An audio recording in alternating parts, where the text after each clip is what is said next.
नमस्कार, पॉलिटिकल बाबा में आपका स्वागत है। मैं हूं मनोरंजन भारती। आज चर्चा करेंगे मध्य प्रदेश, राजस्थान और छत्तीसगढ़ की उन सीटों की जिसके जीत का मार्जिन काफ़ी कम है।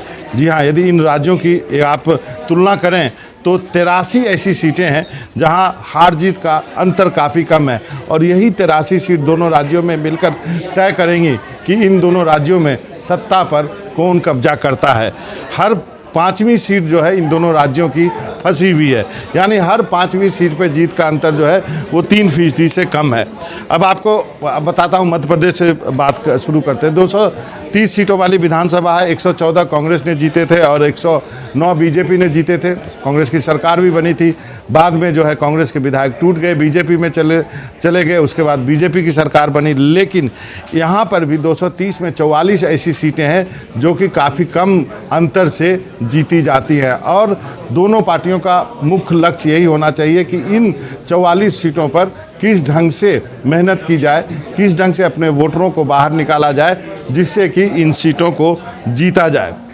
इसमें 29 सीटें बुंदेलखंड में, जहां पर जिस पार्टी ने ज़्यादा जोर लगाया, वोटरों तक जो है वोटरों को बूथ तक ले आए, तो वो यहाँ पे जो है सीटों में कम से कम 10 सीटों में वो बढ़त कर सकते हैं, यानी 10 सीटें एक दूसरे से छीन सकते हैं। मालवा में 9 सीटें हैं, बुंदेलखंड, बघेलखंड, निवार में 6 सीटें हैं, ग्वालियर और चंबल की सीटें हैं, यानी करीब 44 में से आप कह सकते हैं कि 22 सीटें बीजेपी ने जीती थी और 19 सीटें जो है कांग्रेस ने जीती थी। तो इन सीटों पर और भी यदि दोनों पार्टियां मेहनत करती है तो उनको जीत जो है मिल सकती है। अब दिक्कत यहाँ पे ये है कि यदि मध्य प्रदेश की बात करें तो मध्य प्रदेश में कांग्रेस और बीजेपी का खेल बिगाड़ने के लिए अन्य पार्टियां भी आ गई है, जिसमें कि इंडिया गठबंधन की 2 पार्टी काफ़ी महत्वपूर्ण है। समाजवादी पार्टी ने मध्य प्रदेश में 45 उम्मीदवार खड़े कर दिए हैं, आम आदमी पार्टी ने 70 उम्मीदवार खड़े कर दिए हैं। जेडीयू जो कि बिहार की पार्टी है उसने भी 5 उम्मीदवार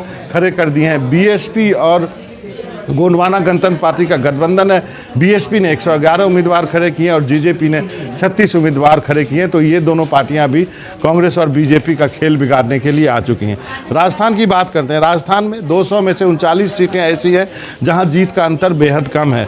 इसमें से जो है आपको कहें तो कई सीटों पर जो है सीधा मुकाबला है कांग्रेस और बीजेपी का। मारवाड़ की 10 सीटें हैं, दोहाट की 8 सीटें हैं, मेवाड़ और शेखावटी की 7-7 सीटें हैं। हरौती और मेवात में भी कुछ सीटें हैं जहां पर कि कांटे की टक्कर है और यहां भी वही स्थिति है। अब आपको राजस्थान की बात बता देता हूं। राजस्थान में आम आदमी पार्टी ने 63 उम्मीदवार खड़े किए और बीएसपी ने 66। लेकिन यहां पर एनडीए यानी बीजेपी को भी दिक्कत है। जेजेपी जो हरियाणा में बीजेपी के साथ मिलकर सरकार चला रही है, उसने भी घोषणा की है 30 उम्मीदवार उतारेगी, जिसमें 6 की घोषणा कर चुकी है। चिराग पासवान की एलजेपी जो है उन्होंने भी अपने उम्मीदवार उतारने की बात की है। शिवसेना शिंदे गुट ने कहा कि वो भी अपने उम्मीदवार उतारेगी। तो ये सब जो हैं छोटे छोटे दल जो हैं जिनका कि ज़्यादा वजूद नहीं है, लेकिन वो अपने सर्वाइवल के लिए, अपना वोट बैंक बढ़ाने के लिए, अपने राष्ट्रीय दल का दर्जा पाने के लिए अलग अलग राज्यों में लड़ती हैं, वो जो है एक परेशानी का कारण है।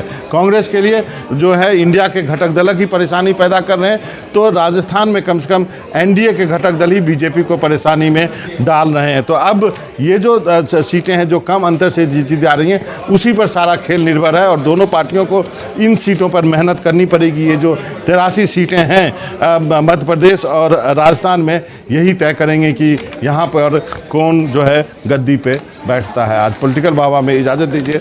नमस्कार।